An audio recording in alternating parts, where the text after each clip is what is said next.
Hey guys, I'm back out here at the chill zone. The buildings are all going up, and we are having a cool day here.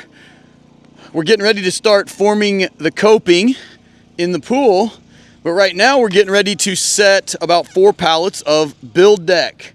I wanted to show you real quick the kind of the precursor, the prep. We have 2 walls here that are kind of our shore walls. One of them is looking a little crooked because they haven't got it all braced up yet.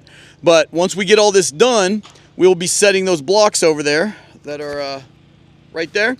And I'll go through the whole process with you, but I think it's one of the best concrete decking systems for the fact that it ships compact like this. You know, this right here is almost 400 square feet of build deck. So, you know, to do that in light deck, you're ordering a very long truck. So anyway, guys, I'll get into the install. My boys are doing it, so I'll just do it in little spurts so they don't get in the video. And here we go. They also got the piers poured for the actual chill zone building. I'll put up a little photo again. I've posted several times of what this thing's going to look like eventually. But these 4 houses, the villas, are going to lead out into this cool outdoor living space. That's kind of, it's got a roof and 2 sides, but is open, kind of a tube with some cool hangout spots. And it'll lead you right through into our pool. And this is the sunken living area. The stairs will lead right down into there, and that'll be dry. And then obviously the pool, you can enter from either side of it. It's got a bubbler on both of those, so kind of a cool lit up fountain. But today our big progress was we started putting on the runners for our coping. But I also got about 500 feet, 450 feet of build deck installed. So we framed up our shoring this morning, and then we put everything in. I'll take you guys downstairs, kind of show what it looks like from underneath. But it's already, you'll hear it kind of creaking under my feet, but you can walk on it. We still got to install all the rebar and put the form boards on the outside. And the form boards actually matter. They have to be a little fancy because it all planes in with the coping. So it's all going to have this 1.5 inch cantilever. So if you think about, if I stand out here on the infinity edge and look back, see, we have to put that 2x4 right there so it overhangs 1.5 inches. That gives our stucco a place to die under there. So that's going to have to go all the way around and all the way down this way to that corner. And then from there, the concrete continues on and it doesn't matter. But those 2 sides will have a fancier form to allow them to look like everything else. And so what we'll probably do is, oh, there we go. It's on a little bit of a slow pan. There's another 15-foot patio that matches the build deck over here that we just have to backfill. Almost all the plumbing is done over there, so that's not that big of a deal. And we're going to try to do that at the same time, so they match really well. All the concrete shows up at the same time.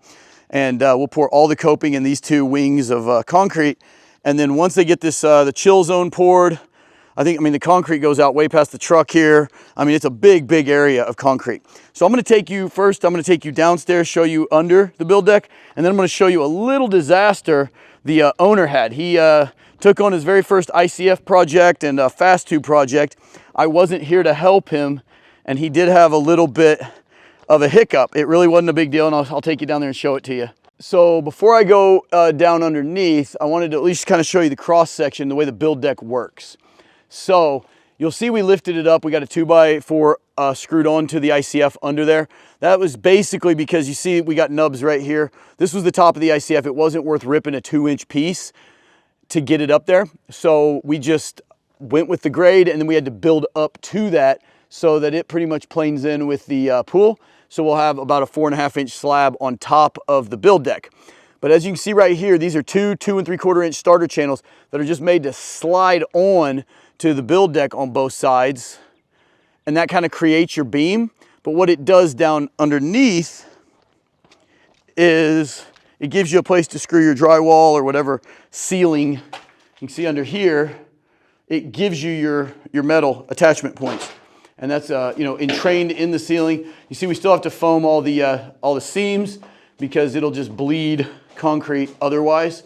But just kind of, I'll step back here and kind of go through the shoring and what we do. So originally when build deck first came out, an engineer said you had to brace it every 2 feet because of those seams, but you don't. They go every 4 to 5 feet. That's what we're on. And this one here is sitting on our wall. After this pour, after we can strip this, we'll cut this dirt down, and we're going to pour like a curb wall here to give us a place to sit our equipment. And then they're also going to have all their pressure tanks for those houses in here. But this one will get a runner along here, because these 2x4s, we don't want them to try to buckle under the weight. So we will put a runner from wall to wall halfway up, screwed to every stud, and that will keep it from being able to buckle, you know, under the weight. This one here probably does not need it. We may throw some kickers in here and there just for good measure, but we tend to overdo it. But it's a pretty simple system. If you're up higher, anything over about 10 to 12 feet, and I tend to start leaning toward like real legit scaffold shoring or shore posts. But anything, you know, 10 foot or less, it's so easy to build shore walls, and you're going to reuse the 2x anyway. So anyway, it's all good. So real quick, I'm going to take you down here and talk to you guys about really why we kind of took it upon ourselves to start the training events and stuff. I mean, really, it was just by demand. People were asking me to do it, and it turned into a very, very rewarding thing watching people excel at this thing. But just to be honest, I sometimes forget how nuanced it is and how very simple it is if you don't overthink it. But the guy who owns this place, he's a pretty young guy, and he is a hustler. He's out here doing most of this landscape stuff himself. I mean, sweat equity is the name of his game, and I'm very impressed by him. So I sell him a bunch of 18-inch fast tubes. This is going to be, just to give you an idea, this is his big waterfall. And he's going to have a deck out here. Like I said, this is a wedding venue. He's got 2 big buildings right now. He's building an even bigger building, just so there's so many different facilities to cater to about any wish size, whatever you have. But this is going to be a real small place. They'll have like literally down to massages before, you know, stuff before the wedding, and then like elopements, like weddings of 30 or smaller, could be out on this deck on the water. It's going to be really neat. And he came up with this after the fact, all on his own. He's probably overkilling the fast tubes.